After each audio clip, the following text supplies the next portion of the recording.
Greetings, everyone. I'm Helen Hudson, co-president, along with Melissa Dees of the League of Women Voters of Montgomery County, Indiana. And it is my pleasure to welcome you to our October 2021 virtual Learn with the League. Learn with the League is currently a quarterly forum designed to inform the public about issues of community concern. Often these issues are of state and national concern, but today we bring you an important local Montgomery County program, County Government 101, a brief introductory course by our County Administrator Tom Klein. Before we begin, I want to let you know that you can view this and any and all of our 20 and 2021 Learn with the League programs online. Please visit our website, our Facebook page, or our YouTube channel. I also encourage you to become regular readers of the League of Women Voters Montgomery County column that appears each week in the paper of Montgomery County on Wednesdays and in the Journal Review on Fridays. Let me now introduce you to Marco Dees, who is producing today's Learn with the League. Marco pioneered our virtual Lunch with the Leagues, which became Learn with the Leagues, during the pandemic of 2020. During that hard year, thanks to Marco, we produced 12 editions of this program. He is graciously sharing his expertise today to help us out. Thank you so much, Marco. Absolutely. Happy to help. As some of you viewers will know, the League of Women Voters is proud to be a nonpartisan organization, neither supporting nor opposing candidates nor political parties at any level of government. But we always work to share information on issues of vital concern to members and to the public at large, especially those concerned with governance. Please join us if you're not already a member, and you may do that online by visiting our website. At this time, I would like to introduce our guest for today, Montgomery County Administrator Tom Klein. Tom began his work here in September of 2020, and since that time has proved to be an invaluable partner in our county governance, bringing synergistic energy and working hard to plan across boundaries and to let citizens know what the work of a county is. Speaking of which, Tom himself created this program, County Government 101, which he presented to a live audience at the Chamber of Commerce on September 13th. That event was sponsored by the League of Women Voters, and we are so pleased to welcome Tom back today to be able to record and so share with all of our citizens, or in fact, anybody all over the world who would like to know this vital information about our county here in Indiana. Tom comes to Montgomery County from Avon, Indiana, where he was a city manager. He has, hard to believe, nearly 30 years of local government experience. Tom holds a BS and an MPA from the Indiana University School of Public and Environmental Affairs in Bloomington. We are so glad to have Tom and Lexi and their family living, shopping, and thriving in our community. Okay, Tom, please teach us something of the fundamentals about our Montgomery County government. Sure. Well, welcome everyone. This is my first time doing this virtual recording, so hopefully I don't screw it up too much. But thanks for the League of Women Voters for doing this. I think county government is one of the most important governments in the state of Indiana, in Indiana government, in my opinion. And I think it's important for people to know the government structure. It's a really complex structure, and so I think it's good to try to educate folks on that structure. It helps folks understand who they need to speak to if they have any issues with county government, as well as understanding all the things that we do. So with that said, I do appreciate working here. I really have enjoyed working in the county. And the first meeting I went to the commissioners, I made the mistake of commenting that I was proud of or happy to move out to Montgomery County because I could wear red and white again. Avon is black and gold. And of course, my county commissioners, my bosses reminded me that they were Purdue fans, and of course that I meant Wabash instead of Indiana University. So go IU, but I also, I know I'm in Purdue country, so go Purdue too, I guess. So there we go. That'll be on YouTube, an IU fan rooting for Purdue. So with that said, let's talk about county government. It really is a complex structure, and I'm going to start off with a quiz. I know I don't have interaction here, but I'm still going to do a quiz because then you can kind of think to yourself what the answer is, and then I'll give you the answer. So the first question is, when was Montgomery County founded? So was it 1816, 1828, or 1822? And it was 1822. So on December 21st, 1822, the state legislature established the legislation to create the county of Montgomery. And the first county commissioners meeting was on March 1st of 1823.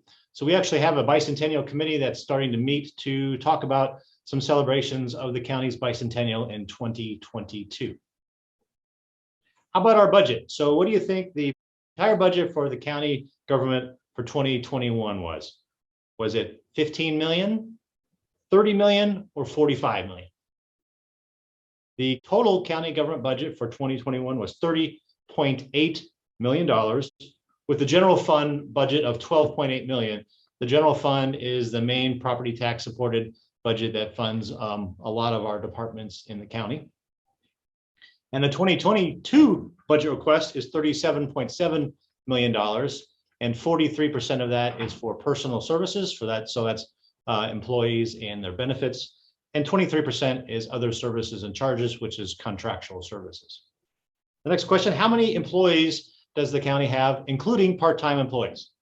Do we have 258 employees, 130, or 326?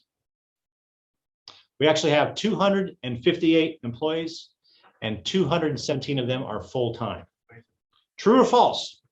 County government is part of the Indiana Constitution. That is true. Unlike city government, county government is actually listed in the, or is put in the county, in the state constitution. Cities and towns are not in the state constitution. So that means that their structures are established by state law outside the Constitution. This is a fun question. Some people get this right and some people don't. And no offense to the sheriff, this is not why I'm asking this question, but who can arrest the sheriff? Is it the auditor, the coroner, or the prosecutor? The coroner is the only elected official in the county that can arrest the sheriff. Next question, how many elected officials are there for county government? Are there 22, 18, or 16? There are 22 elected county officials, and that's what makes the county government so complex. How about our county council? How many elected county council members are there? Are there 5, 7, or 3?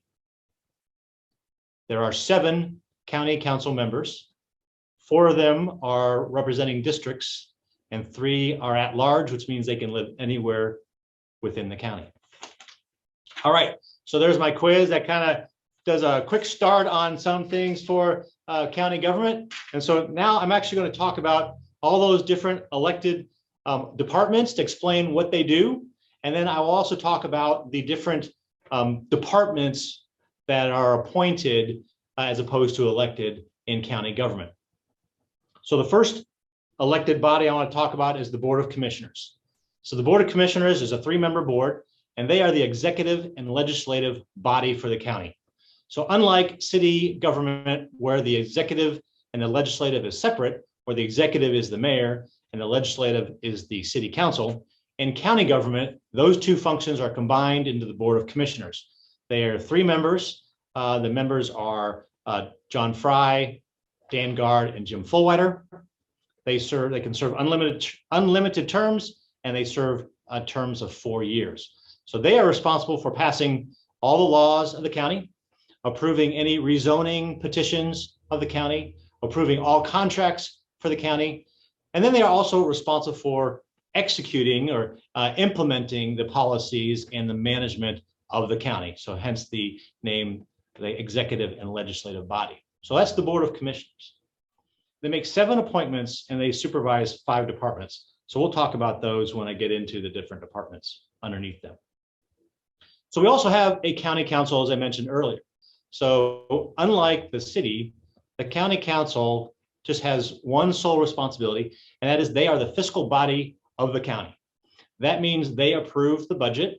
They approve any requests to transfer appropriations or to do additional appropriations. So the appropriation is the approval to spend money. So if we want to move our approvals around between different lines, we have to go to the county council for approval.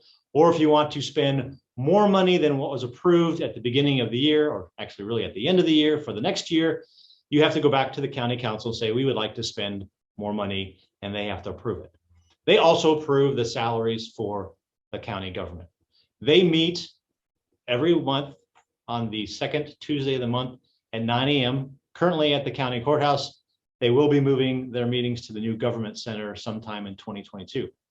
I should go back and mention that the Board of Commissioners meet twice a month on the 2nd and 4th Mondays of the month at 8 a.m. at the county courthouse, and they will be moving their meetings as well to the new government center when that is ready for us.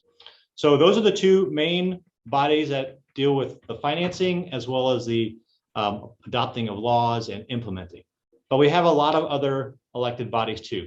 I should mention the county council members they serve 4-year terms, and they are unlimited terms. So they can serve as long as they want to, as long as they get reelected. The next elected body, or elected department, I should say, is the county auditor. The county auditor is Jennifer Andel, and I should apologize. I should go back and recognize our county council members. Tom Mellish, David Hunt, Jake Bolander, Mark Smith, Gary Booth, Don Mills, and Mark Davidson. Those are our county council members. Our auditor is Jennifer Andel. So in our government structure, we separate our receipt of money and the expense of money between an auditor and a treasurer. So the auditor is responsible for paying all of our claims, doing the payroll and such. And she is also responsible for dispersing property taxes to the other government agencies within the county. So schools, townships, cities. She is responsible for dispersing all the property taxes that get collected through the treasurer's office. She's responsible for sending those out to the different government agencies in the county. So that is Jennifer Andel. Jennifer is allowed to serve 2 terms, 2 4-year terms, and then she can take a break for 4 years and can run again. You'll see that in some county governments where an elected official will run for a position for 2 terms, may take a break and come back and run again. So as I mentioned, the auditor is responsible for essentially paying our bills, dispersing the revenue of property taxes to the other government agencies. And the treasurer is Heather LaFoon. Again, she is responsible for collecting all of the revenue, all the property taxes get paid into the treasurer's office. And then she's responsible for managing the bank accounts to make sure that money gets put into our bank accounts. So that is Heather LaFoon. Heather serves the treasurer, again, can serve 2 4-year terms, and same as the auditor, can take a break and then serve another 2 terms if they so choose to run for election. I should go back on a budget. So this might be interesting for folks. Our council budget is $362,000. The auditor's budget is $338,000, and the treasurer's office budget is $140,000. The next elected position is the recorder. So the county recorder is Jennifer Bentley, and Jennifer's budget is $151,000. If you want to record any official document in the county, you go to the recorder's office, and then that permanent record is there. So you actually can go and record all kinds of things, wills, mortgages. You can record, if you want to have an official document somewhere, that is where you want to go, to the county recorder, Jennifer Bentley. And she, as I mentioned earlier, she can serve 2 terms. And again, after the 2 terms, she would need to take a break before she could serve additional terms. The next elected position is the county assessor. And as the name applies, the county assessor is responsible for assessing all of the property within the county everywhere. So that's within all the towns and the city and all the unincorporated areas. And that assessment will then be used to determine how much property taxes you pay based on your assessment. So the assessor is responsible for that. A few years ago, that duty was actually at the township level. So if you recall, there used to be township assessors, and every township had their own assessor. Well, the state changed that law, and now that duty is within the county assessor. So they're no longer township assessors. And with that said, also, the county assessor serves 4-year terms, but they can serve unlimited terms. So unlike the auditor, treasurer, and recorder, who have to can only serve 2 terms, the assessor can serve unlimited terms. And the assessor's budget is $450,000. And she is also, Sherry Bentley is the assessor, and she is also responsible for the Property Tax Board of Appeals. You can go and appeal your assessment to the Property Tax Board of Appeals if you want to, if you do not agree with the assessment that has been given to your property. The next elected official is the county clerk. The county clerk can serve 2 terms, and then again, has to take a break for 4 years, and then could run again if they so choose. The county clerk is Karen Douglas, and Karen Douglas has 3 duties. She's the clerk of the courts, so her budget for that is $310,000. She's in charge of voter registration. Her budget for that is $40,000, and she's also in charge of the elections. So all elections within the county are supervised by the clerk, Karen Douglas. That is even the city elections, the town elections, the school board elections, and that is budget is $140,000. The next elected position is the surveyor. So the county surveyor can serve unlimited terms of 4 years. Tom Cummins is the county surveyor, and the county surveyor really has 2 principal duties. The first one is to maintain the section corner stakes throughout the entire county, make sure that we don't lose those, because those section corners are what we use to survey property, to add new property, and for the surveyors, it's very important, of course, as a surveyor name would imply. But the surveyor is also responsible for our legal drains. And for those that may not be familiar with legal drains, every county has legal drains that may run through county farms. This was established a long time ago, so water would drain off property so it could be farmed. And a long time ago, they decided we needed to be able to pay for that. And so the property owners that are along the legal drain that benefit from water draining off the property into the legal drain, they pay a fee every year to maintain the legal drain. So each legal drain through the county has its own special name, and the assessments only go to pay for that maintenance of the legal drain that you are connected to. So there are many legal drains throughout the county. The coroner is the next elected official, and as I mentioned, is the only one that can arrest the sheriff. And that person is Darren Foreman, and Darren can serve 2 terms and then can take a break and serve again. The coroner, as the name implies, is responsible for determining the cause of death.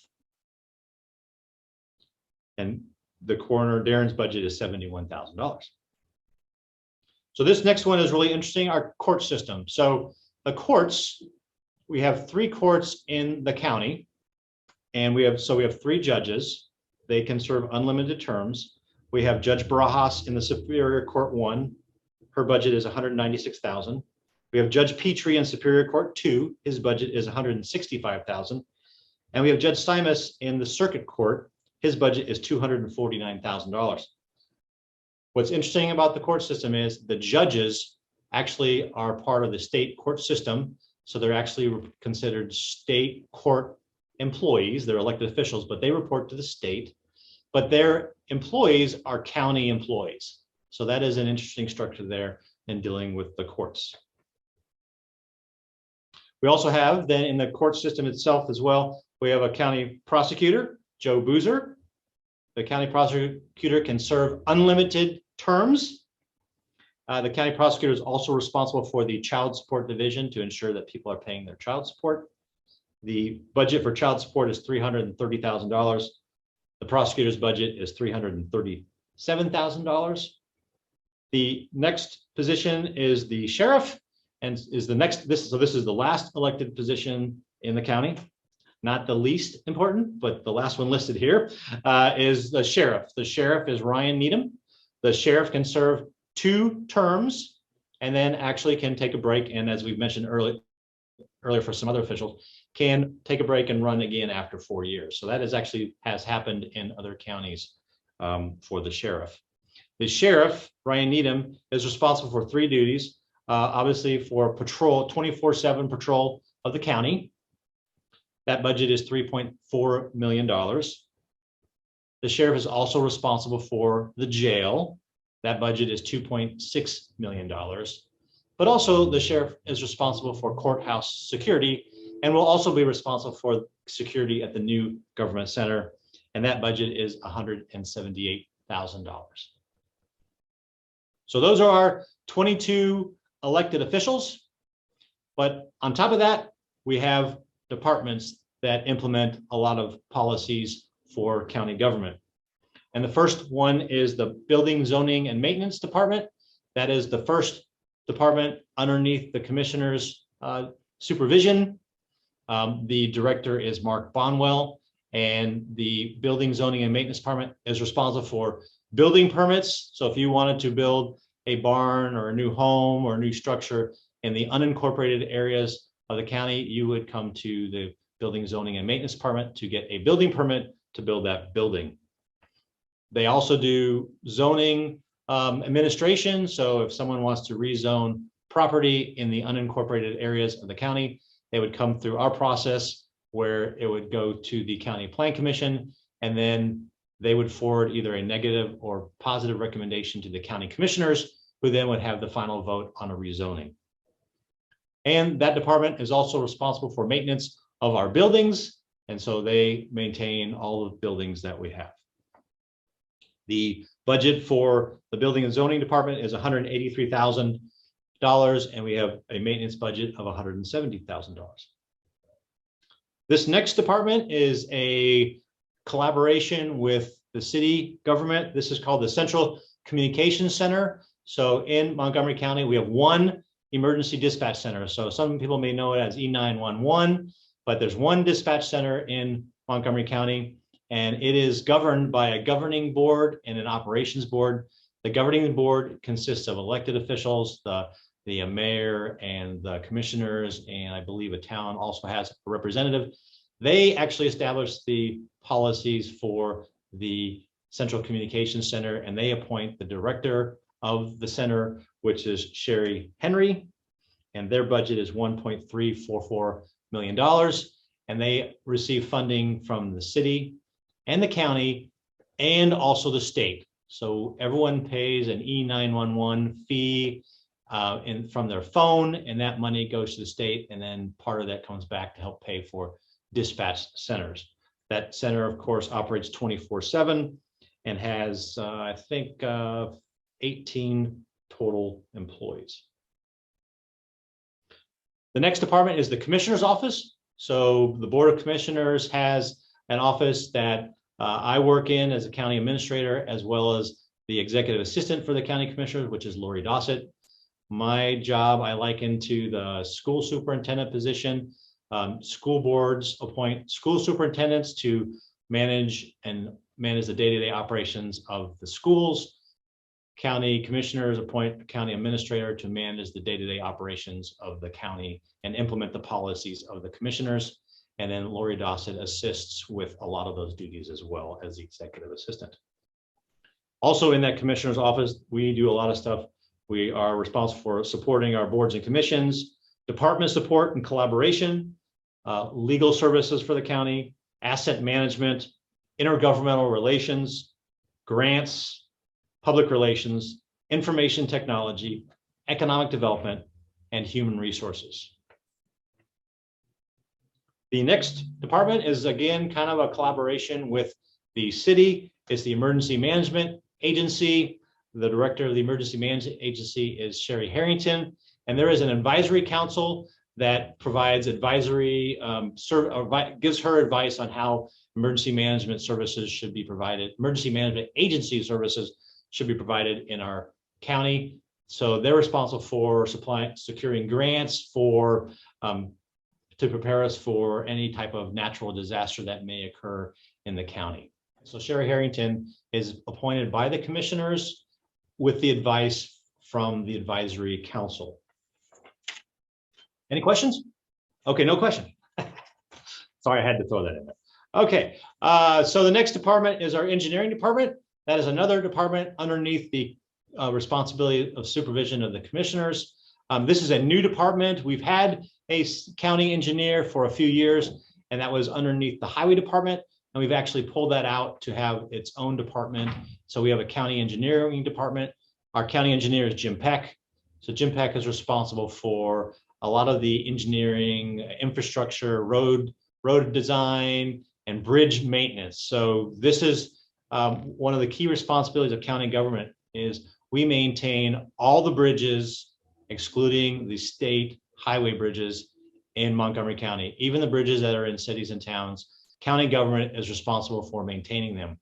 So we have a dedicated tax rate to do that. It's called the Cume Bridge tax rate. So if you ever look at your property tax bill, you'll see the Cume Bridge tax rate. It is 4 cents, and that money goes solely to maintain the bridges in Montgomery County. We also have a health department. So this is an interesting structure for the health department. So the health department is governed by a board of health. Those members are appointed by the county commissioners, and the board of health appoints the health officer, who is Dr. Douglas, and then the health officer appoints the director of the health department. So the director is Amber Reed. And so that's an interesting structure on how that works. Their budget is $437,000. And of course, they've been in the news for the last year and a half and have been doing a great job dealing with the pandemic. And we really appreciate everything that they've been doing for our community. The next department is the highway department. A lot of folks probably get the most comments about highways and roads and bridges is always what we hear. So our highway department is another department under the supervision of the commissioners.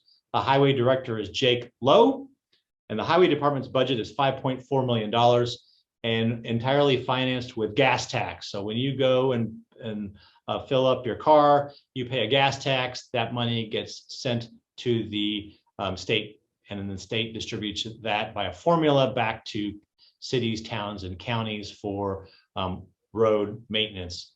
I should also mention that some of the Cume Bridge funds are utilized to pay for some bridge maintenance, which is under the highway department responsibility.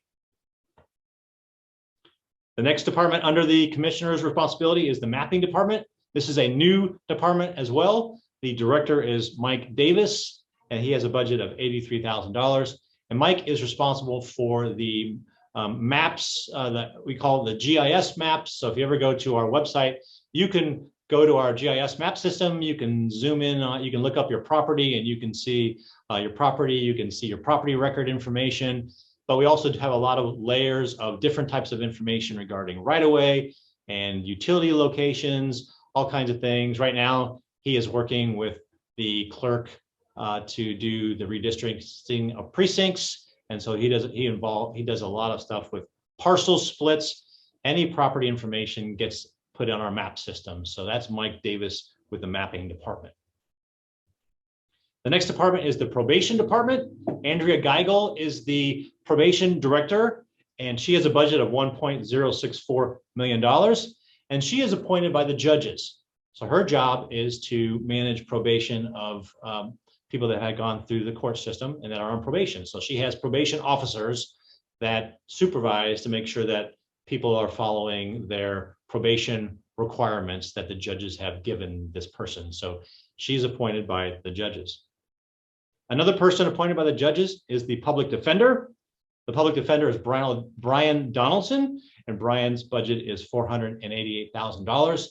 And his department is responsible for providing defense to people who cannot afford to have their own attorney in the court system. So he as well is appointed by the judges.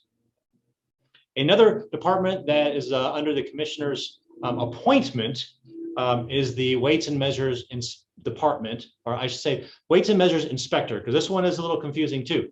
So the commissioners appoint a weights and measures inspector. His name is Jim Wolf. And Jim is responsible for inspecting all the scales and pumps in the county. So I learned this a few days ago. Actually, I just met with him. And so all the scales you see at Walmart, when you go and those automatic scales, he checks those. When you go to the gas pump, he actually pours 5 gallons of gas into a container to see if that's measuring actually 5 gallons of gas in a container. He does that for diesel. He even measures the grain silo places as well, and even the weights for vehicles. So the whole goal is to make sure that you are being charged fairly and not overcharged for anything that you're paying by weight or volume. What's interesting about that position is even though the commissioners appoint Jim, he actually reports to the State Department of Weights and Measures. This next appointment is also the same way. We have a Veterans Services Office, and we have a Veterans Services Officer. His name is Joe Ellis. He is appointed by the county commissioners, but he reports to the state. But he provides services to veterans in our county. He must be a resident of the county and must be a veteran in order to serve as a Veterans Services Officer. So those are our main departments on top of the elected officials departments, but we do have some other things that county government does that people may not be aware of. By state law, we have to provide funding to the Soil and Conservation Service. And so that is $82,000. And the Soil and Conservation Service is responsible for, as that name implies, to have good practices to conserve our soil so we don't have erosion on our farms and such like that. We also, by state law, are required to provide funding to the Purdue Extension Service. I'm a big advocate that it should be the Indiana Extension Service, but I haven't been able to get the state to change that. But the Purdue Extension Service, we provide funding to them, $161,000, and they're responsible for providing services such as the 4-H programs and such. That is through the Purdue Extension Services. We also, by state law, provide funding to Valley Oaks Mental Health to provide mental health services in our county. And the state actually determines how much money we provide to them, and that is $33,000. A few of the things that the county provides funding for, and this is in the county commissioner's budget, we provide funding for the Animal Welfare League for the operation of the animal shelter, and that is $75,000 or so. I believe they did request a little bit more for 2022. And also in the commissioner's budget is funding for Abilities Unlimited in the amount of $30,000. And the last one I want to mention is we have created a solid waste district for Montgomery County. It is a partnership between the city and the county, and we each provide funding for that district, which is actually operated and managed out of the commissioner's office. Lori and I manage that district, and our share for the district is $66,000. So as you can see, the county government has a lot of duties, very complex, but we have a lot of responsibilities, and it really has been fun working for the county. We have a really good team. We really emphasize team building and collaboration between our departments. And so we really try to have that team approach here in the county. I hope that was helpful to everyone. I am available anytime if you want to get a hold of me. We also have social media that we utilize. We have our own Facebook page, Instagram, and Twitter. And we also have our website. And I should say that we do a Facebook Live summary of our county commissioner meetings and the county council meetings to try to give everyone an update of that. We do post all of our agendas and our meeting packets for the county commissioners meetings on our website in the transparency portal. And you also, if you want to look at minutes for meetings, they are in there as well. And the agendas for all of our boards and commissions are posted in the transparency portal. I know you guys had some questions for me, so.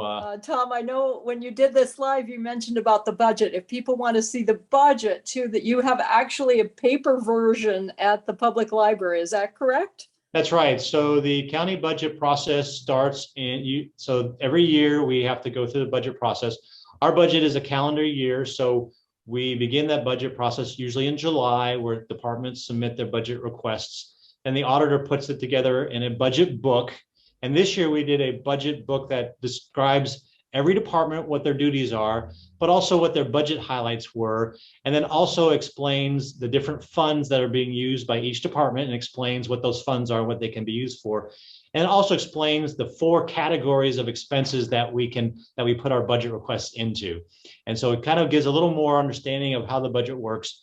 And then in the back of the budget book, there are a lot of charts and graphs that show trends of the budget. So if people really like that kind of stuff, I'm a budget geek, so I like that kind of stuff.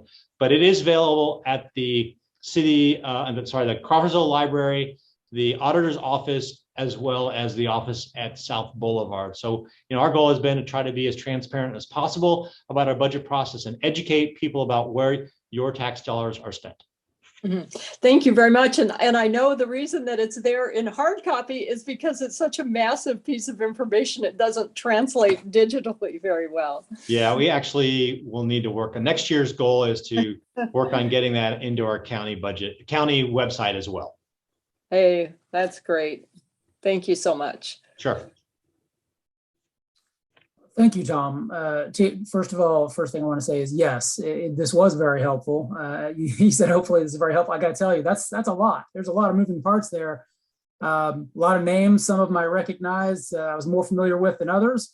Probably should be familiar with all of them. So I feel like we're talking to the right guy. That's you know this stuff inside and out. So that's great. That's very helpful. Thank you.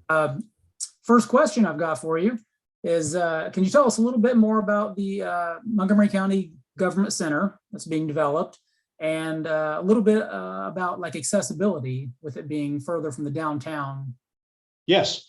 So we are building a new government center. I should say we're actually refurbishing a building. So if everyone is familiar with the old Williamsburg nursing home, which is off of 100 West, so behind Hubler Chevrolet is 100 West, and you turn off onto Constitution Row and take Constitution Road to the back, and there's the old Williamsburg nursing home on the north side of the road. That is being rehabilitated into a new government center. It's over 40,000 square feet, and we will be moving some of the offices from the courthouse there. So the recorder, the assessor, the treasurer, and the auditor will be moving out of the courthouse over there. We'll be moving all the offices from South Boulevard. So that's the commissioner's office, engineering, surveying, mapping, building, zoning, and maintenance, and veteran services office will all move over there as well. And then the health department will be moving there too. So we're consolidating some of our offices into one building. And then the county courthouse will actually become what its namesake is, a courthouse. So we'll just have our court system. We've hired an architect to assess the courthouse to determine how that building will be reused for the existing offices in the courthouse. And so that is going on right now. The goal is to have us moved into the new government center in early 2022. We hope to have that building done by the end of December. So our plans are probably first quarter. I hate saying dates because they always change with construction and such, but probably the first quarter of 2022, we're all moving over to the government center. It is a little bit off the road, so that may cause some confusion there, but we are working with NDOT to have some signage on 231 to indicate how to turn to get onto 100 West, and we'll have a sign at 100 West that'll tell everyone to turn onto Constitution Row to get to the government center. And so we'll need to work on some education and such on folks on where we're located. But it is exciting to get all of our departments together in one building, minus the courts, and be together. With that said, I should mention that we do have departments that are not going to be at that government center. We have the Emergency Management Agency that is out in Elmore Street in a facility owned by the city. Of course, we have our probation department is at their own building, and we have public defenders in a building across the street from the courthouse. And of course, our central communications center is located at the police station, and the highway department is of course located at the highway department. So we have a lot of assets in the county, but we are trying to consolidate at least some of those services into one location. Very good. So second question, how does the average citizen get involved in government work in terms of what kind of education experience? Is there an online resource for finding openings? Yeah, those are good questions. So our website is a good resource to learn about our different departments. I think the transparency portal is probably to me is the first stop.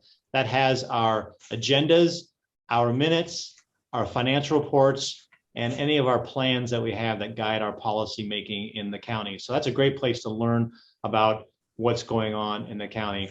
And then attending meetings is always a good way to go. I know it can be hard sometimes because our meetings are during the day. And so, but the county commissioners meeting and the county council meeting and the plan commission and the board of zoning appeals, and I guess I should say this, we have a lot of boards and commissions. We have plan commission, board of zoning appeals, drainage board.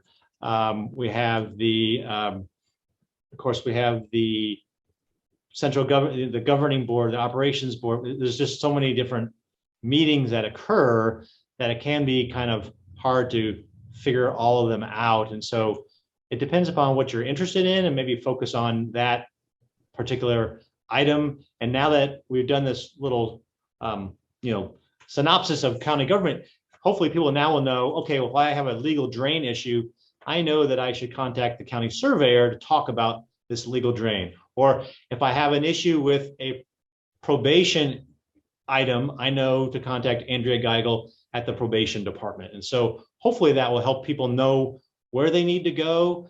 Our website does explain each department and their duties, but it is, I mean, county government is a complex structure. So it really is, it is a tough one to figure out. So I think this is one of our goals, is try to be as transparent as possible and do this type of education so people can learn more about their county government. A lot of moving parts.